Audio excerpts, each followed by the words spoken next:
Good evening students. I hope आप सभी अच्छे होंगे। आप सभी का स्वागत है एक बार फिर आपके अपने यूट्यूब चैनल। और हम यहाँ पर डिस्कस कर रहे हैं अपने इसमें the making of the global world. The making of the global world में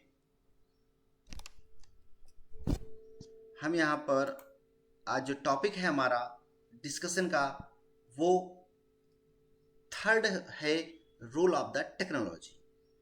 तकनीकी की भूमिका क्या है making of the global world में। जैसा कि हमने पहले देखा कि silk route via is and different type of the moving, पैदल जाते थे लोग, घोड़ा गाड़ी से लोग जाते थे, घोड़े से लोग जाते थे, ट्रेवल करते थे most of the silk route से। अब उसके साथ वो लोग धीरे धीरे ट्रेवल करते थे, तो उस टाइम पे व्यापारी एग्रीकल्चर से रिलेटेड जो प्रोडक्ट होते हैं उनको इंडिया या एशिया से यूरोपियन मार्केट को शिफ्ट किया जाता था। और यूरोपियन मार्केट से जो लोग जाते थे वो वहाँ से प्रीसियस स्टोन एंड मेटल्स लाते थे, जो कि इधर एशिया के मिड में यानी एशियाई कंट्रियों में सप्लाई करते थे और बेचते थे मार्केट में। ओके। चाइना का सिल्क एक खास प्रकार का सिल्क होता था जो पूरे वर्ल्ड में फेमस था। रेशे आते थे चाइना से वाया सिक्किम यानी नाथोंगला चांगला जो हमारे पासेस है वहाँ से, और भारा करके एक पास है सिक्किम, जम्मू कश्मीर रीजन के पास लद्दाख वाले। तो दैट टाइम उस टाइम का जो है जम्मू कश्मीर की बात करते हैं और लद्दाख प्रेजेंट टाइम में, ठीक है। तो इन पासेस से इंडिया में एंटर करता था, मतलब आते थे लोग। फिर इसके साथ ही जब ट्रेड करने लगे, व्यापार करने लगे, तो फूड और जो सीड्स हैं वो एक दूसरे के साथ डिजीजेस से ट्रेवल होने लगे। और तब तक उधर यूरोपियन कंट्रियों में क्या हुआ, ओवरफ्लो, ओवर जो पॉपुलेशन एक्सप्लॉयटेशन का जो एक बन गया, तो वहाँ पर रिलीजियस और डिफरेंट डिफरेंट टाइप के प्रॉब्लम्स क्रिएट होने लगी। वो लोग अब अपनी पॉपुलेशन को स्प्रेड करना चाहते थे, वहाँ से शिफ्ट करना चाहते थे लोग, बेटर लाइफ जो है यानी बेटर जीवन जीने के लिए वो यूरोपियन कंट्री से निकल के बाहर जाने लगे, क्योंकि कोलंबस ने अमेरिका जैसे कंट्रियों के वास्ट जो एरिया वाले कंट्रियों को खोज निकाला था। ऑस्ट्रेलिया न्यूजीलैंड और अमेरिका जैसे कंट्रियों को ट्रेवल करने लगे इधर। फिर साथ साथ टाइम जैसे जैसे बीतता गया, 19वीं सेंचुरी में क्या हुआ, 19वीं सेंचुरी में हमने देखा अभी पहले कैसे कार्गोज बने, कैसे बड़ी बड़ी गाड़ियाँ बनने लगी, वेसल्स बनने लगे। अब उसी में एक और है कि अब हम पूरा यहाँ पर आज देखेंगे कि कैसे पूरा जो तकनीकी का रोल है वो क्या है। ओके, अभी तक का जो भी सेशन हुए हैं आपको अच्छे लगे होंगे, तो प्लीज़ अगर चैनल पे न्यू है तो सब्सक्राइब किए बिना मत जाइए, सब्सक्राइब और शेयर जरूर कर दीजिएगा, है ना। तो रोल ऑफ टेक्नोलॉजी, तो आप यहाँ पर देख पा रहे हैं रोल ऑफ द टेक्नोलॉजी को हम यहाँ पर डिस्कस करेंगे आज, है ना। तो जो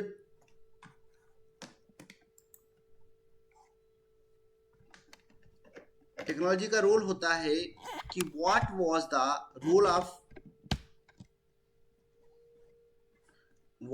role of technology in all this, इन सभी में टेक्नोलॉजी का क्या रोल है ना। तो इसके बारे में हम डिस्कशन करेंगे। तो यहाँ पर आपके स्क्रीन पर है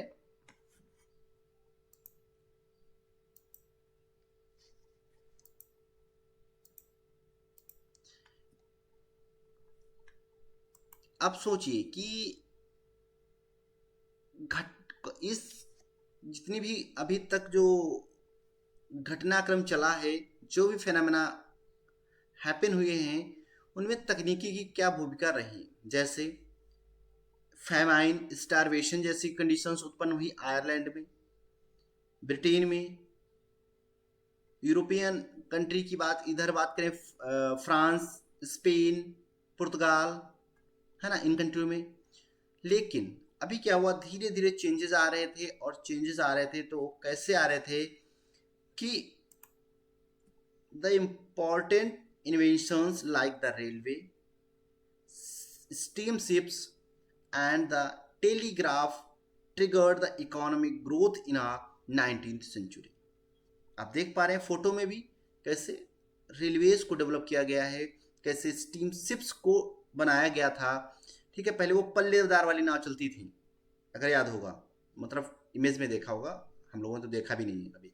ठीक है, तो पल्ले वाली नाव चलती थी, तो उसमें आप ज़्यादा नहीं ले जा सकते थे, टाइम टेकन था, वो महीनों लग जाते थे आपको अमेरिका से आप यूरोपियन कंट्री में पहुंचने, पुर्तगाल तक पहुंचने, या स्पेन या ब्रिटेन जाने में, इंग्लैंड जाने में।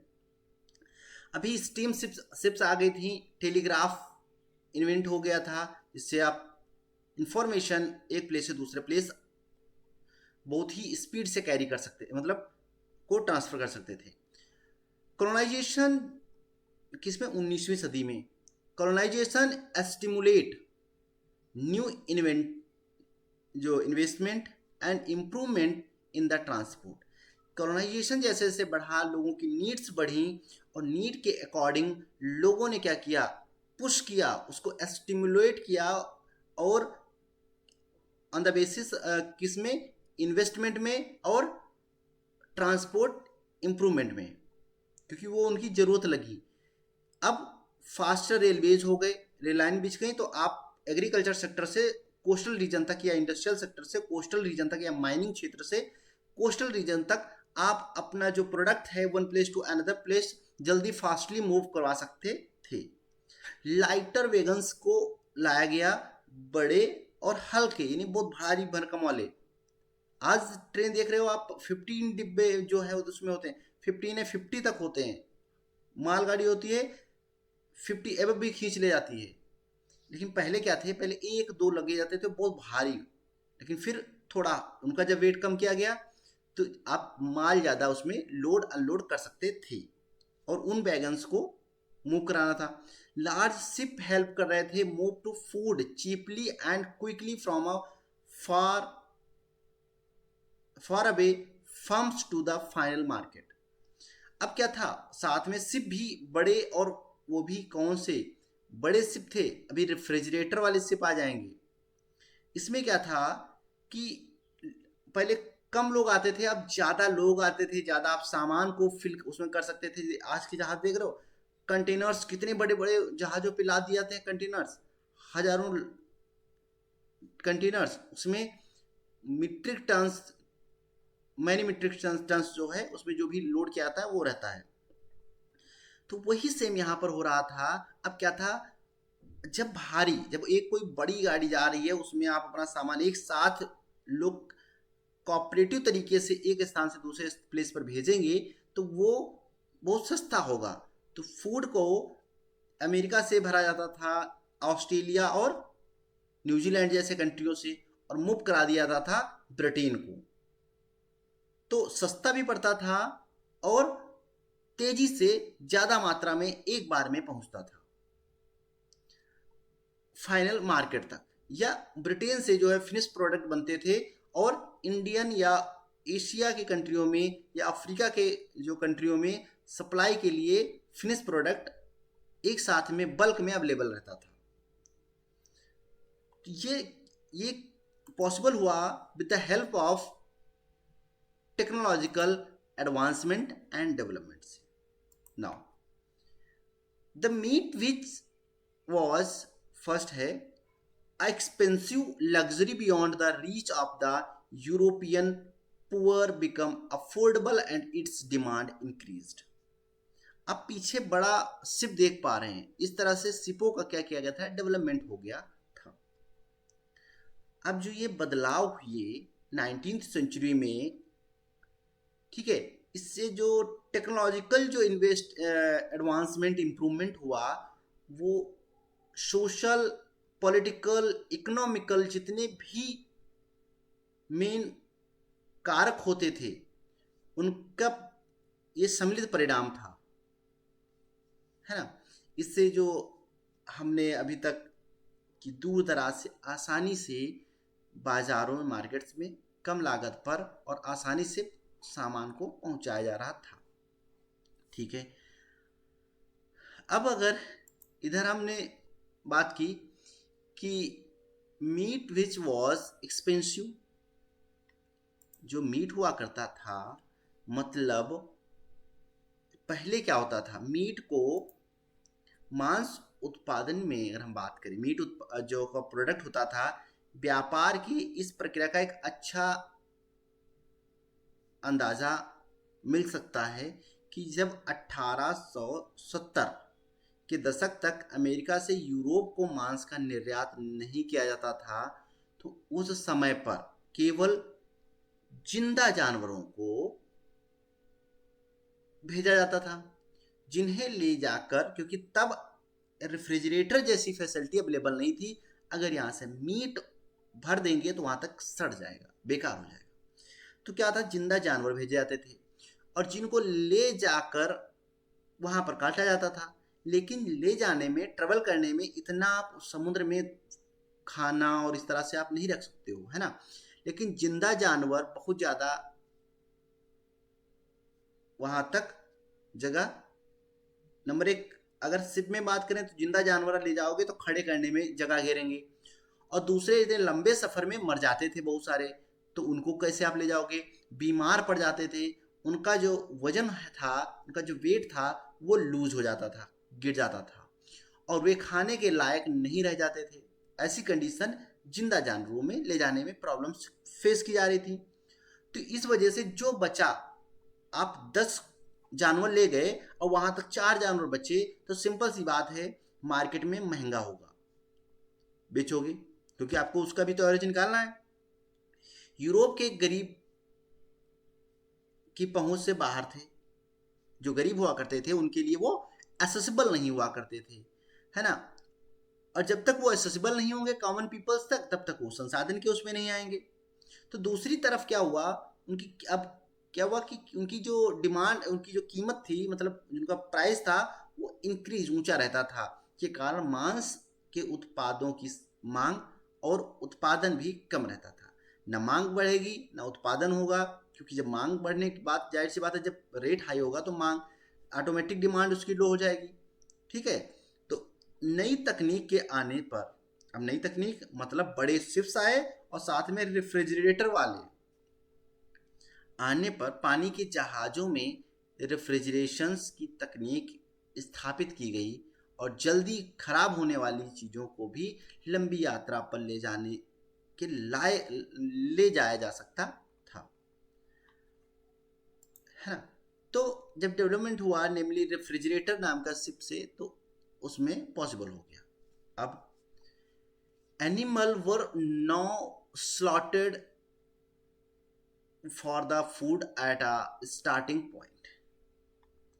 तो अब समझो आप, क्या होता था, हमने क्या बताया, ऑस्ट्रेलिया, न्यूजीलैंड और अमेरिका जैसे कंट्रियों से ये सब लाए जाते थे, तो अब यही इनके स्टार्टिंग पॉइंट हुआ करते थे, और यहीं पर इनको, जानवरों को जिंदा न भेजकर यहीं पर पहले ही इनको मार दिया जाता था और इनका मांस निकाल लिया जाता था, और जानवरों की जगह अब उनका मांस ही यूरोपियन जो है मार्केट में भेजा जाने लगा। इससे न केवल समुद्री यात्रा में आने वाली जो खर्च होता था वो कम हुआ, क्योंकि जब जानवर लाओगे तो आप उसे खाने के लिए भी रखोगे। अब खाने के लिए आप कितना उन पर इन्वेस्ट करोगे, जितना खाने के लिए इन्वेस्ट करोगे फिर भी वो मर जाएंगे, बीमार हो जाएंगे, कम पड़ेंगे, और मार्केट डिमांड में जो मार्केट ले जाओगे तो प्राइस हाई हाई रहेगा, तो डिमांड कम रहेगी, तो फ़ायदा तो होगा नहीं। अभी क्या हुआ, और उससे ज़्यादा जगह घेरेगा, आप ले नहीं जा सकते हो। लेकिन अब जितने में जानवर 10 जाते थे, अब उसी उसमें आप 25 जानवरों को, 30 जानवरों का जो मीट था वो आप ले जा सकते थे लोड करके, और उसे न केवल समुद्री यात्रा में आने वाले खर्च कम होते थे, बल्कि यूरोप में मांस के दाम भी गिर गए थे। क्यों? क्योंकि यूरोप में गरीबों को ज़्यादा विविधतापूर्ण खुराक मिलने लगी।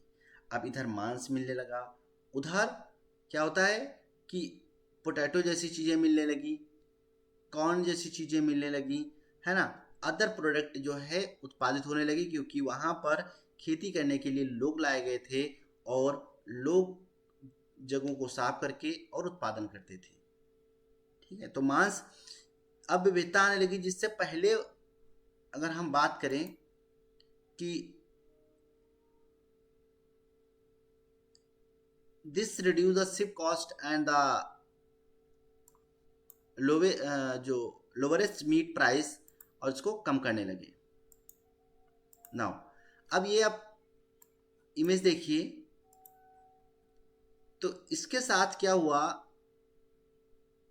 कि अब लोग बहुत सारे लोगों के भोजन में मांसाहार अब ये गरीबों को भी हो गया, तो जिसमें आप मक्खन ब्रेड, आलू ब्रेड, है ना, इस तरह की जो है वो लोग खाना स्टार्ट कर दिए, खुराकें उनको अवेलेबल हो गई गरीबों को भी। क्यों? क्योंकि मान लिया जो ताज़ा प्रोडक्ट आता है वो तुरंत तो वो नहीं खरीदेंगे, वो हाई रेट पे रहता था, और जब जो एक दिन पुराना हो जाता था वो कम रेट पे, डाउन रेट पे दे दिया जाता था। तो इससे जितने भी छोटे लोग थे वो सब अब मांस जैसी चीज़ें, मीट जैसी चीज़ें उनको मिलने लगी, और चीज़ें इसके कंपेयर में जब मांस सस्ता हुआ तो जाहिर सी बात है हर चीज़ें रेट डाउन हो जाएंगे। तो इससे क्या हुआ, उनके जो लिविंग स्टैंडर्ड था उनका वो सुधर गया, और देश में पूरे शांत स्थापित होने लगी, क्योंकि लोग स्ट्रगल या लोग प्रोटेस्ट कर रहे थे, क्योंकि उनको हर चीज़ का जो रेट था वो हाई था। जब रेट हाई होगा तो लोगों में असंतोष जैसी भावना उत्पन्न होगी, तो जिससे अशांति फैलेगी, चाहे वो राजनीतिक हो आर्थिक हो। अभी क्या था, उनको अच्छे से खाना, लिविंग स्टैंडर्ड जो हुआ, उनका जीवन स्थिर जो थी, उनकी स्थिति थी वो अच्छी हो गई, तो सारा मामला शांत हो गया। और दूसरे देशों की अगर बात करें तो वहाँ भी साम्राज्यवाद सूबों को समर्थन मिलने लगा। अब जो राजा के खिलाफ मतलब थे, अब वो उन्हीं के साथ हो गए, ऐसा चीज़ें स्टार्ट हो गई। अब जो इमेज है आपको दिखाया मैंने, तो ये फर्स्ट इमेज, जिसमें आपको बहुत देख रहे हो कैटल्स हैं और पीपल्स हैं। तो यहाँ पर ये द स्मिथ फील्ड क्लब की है, ये 1851 की है। ठीक है, इलस्ट्रेट लंदन न्यूज़ के आधार पर यहाँ मेलों में किसान अपने जो पशुओं को लाते हैं, बड़ा मेला लगाया जाता है, लाते हैं, और जहाँ पर खरीद होती थी। और स्मिथ में लंदन का सबसे पुराना पशु बाजार है। स्मिथ फील्ड में लंदन का जो है सबसे पुराना एनिमल मार्केट लगता है, और जो कि 19वीं सेंचुरी के मध्य में स्मिथ फील्ड के पास एक विशाल मुर्गी एवं मांस बाजार खोला गया था, जहां से देश के सभी बड़े मांस आपूर्ति केंद्र को रेलवे लाइन तक जाता। शिकागो जो है मांस की मंडी का सबसे बड़ा, विश्व का सबसे बड़ा पैक्ड मांस और वैसे मांस बेचने वाला मार्केट है। और दूसरी जो इमेज है हमारी ये वाली, the meat been loaded on the ship, मांस को अलेक्सेंद्र जलपोत पर लादा जा रहा है। यहाँ तभी संभव हो पाया जब जहाज़ों को ठंडा रखने की व्यवस्था कर ली गई थी, है ना। तो ये व्यवस्थाएं, जब टेक्नोलॉजिकल एडवांसमेंट हुआ तो ये सब पॉसिबल हुआ कि लोगों को अब खाने पीने की जो आपूर्ति की जा रही थी वो अब सही से होने लगी। अब लोग कोई भी परेशान नहीं थे। तो आई होप आपको एक छोटा सा क्लास अच्छा लगा होगा। हम बात करेंगे नेक्स्ट उसमें अपने लेट 19वीं सेंचुरी कॉलोनिज्म की बात करेंगे, कैसे लेट 19वीं सेंचुरी में क्या हुआ। Thank you so much. Please channel को लाइक करें, शेयर करें और सब्सक्राइब करना मत भूलिएगा, और साथ में शेयर जरूर कर दिया करिए, है ना। Okay, thank you so much.